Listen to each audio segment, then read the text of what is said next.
Ika-58 kabanata, ang sinumpa. Mga tauhang nabanggit sa kabanata.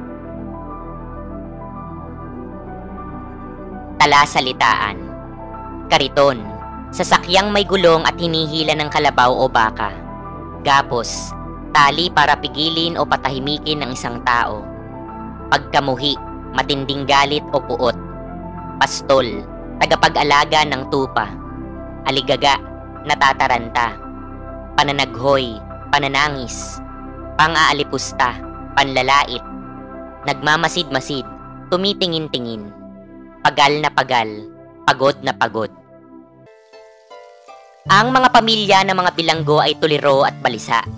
Pabalik-balik sila sa kumbento, tribunal at kwartel, ngunit wala silang malapitan o mahingian ng tulong upang mapalaya ang kanilang mga kaanak. Ang kura ay tumangging makipag-usap kanino man dahil sa kanyang karamdaman. Samantala, ang alperes ay nagdagdag ng bantay habang ang kapitan ay tila nawalan ng silbi. Sa kabila ng matinding init, hindi pa rin umaalis ang mga babaeng nagsusumamo. Ang mag-ina ni Don Filipo ay palakad-lakad at umiiyak. Si Kapitana Tinay naman ay paulit-ulit na tinatawag ang pangalan ng kanyang anak na si Antonio habang balisa itong hinahanap. Samantala, si Kapitana Maria ay nagpupumilit umakyat sa pader upang masilip lamang ang kanyang kambal na anak. Ang biyanan ni Andong, na siyang dahilan ng kanyang pagkakakulong, ay nagsisisigaw, iginigiit na wala siyang karapatang hulihin si Andong dahil lamang sa pag-upo nito sa ilalim ng puno ng saging.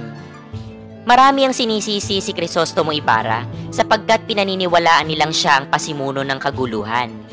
Pagsapit ng 2:00, dumating ang isang baka na may hila-hilang kariton. Nagalit ang ilang kaanak ng mga bilanggo at nais nilang sirain ang kariton, ngunit pinigilan sila ni Kapitana Maria sapagkat kung masisira ito, lalo lamang mahihirapan ang kanilang mga kaanak sa paglalakad. Makalipas ang ilang saglit, lumabas ang 20 kawal at pinaligiran ang kariton. Inilabas na rin ang mga bilanggo. Ang nangunguna sa kanila ay si Don Filipo na nakangiting binati ang kanyang asawang si Aling Doray, subalit agad siyang hinadlangan ng isang sibil nang tangkain siyang yakapin ito. Samantala, napahagulgol si Kapitana Tinay nang makita ang kanyang anak na si Antonio. Si Andong naman ay napaiyak nang makita ang kanyang biyanan na siyang naging sanhi ng kanyang pagkakakulong. Si Albano, isang seminarista, ay nakagapos katulad ng kambal na anak ni Kapitana Maria. Ang huling lumabas ay si Crisostomo Ibarra na hindi nakagapos. Tiningnan niya ang mga tao sa paligid, waring naghahanap ng kakampi o kaibigan. Biglang nag-ingay ang mga tao na nagbulungan ng kung sino pa ang may sala, siya pa ang hindi nakagapos. Narinig ito ni Crisostomo at inutusan niya ang mga kawal na igapos siya hanggang siko, kahit wala pang utos mula sa kanilang pinuno. Maya-maya, lumabas ang alperes, sakay ng kanyang kabayo at may sandatang nakasabit sa katawan. 15 kawal ang kasunod niya bilang mga tagapag-alalay.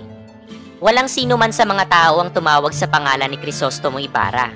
Sa halip, siya ang sinisisi ng mga tao. Tinatawag na duwag at pati ang kanyang nuno ay halos isumpa na rin ng madla.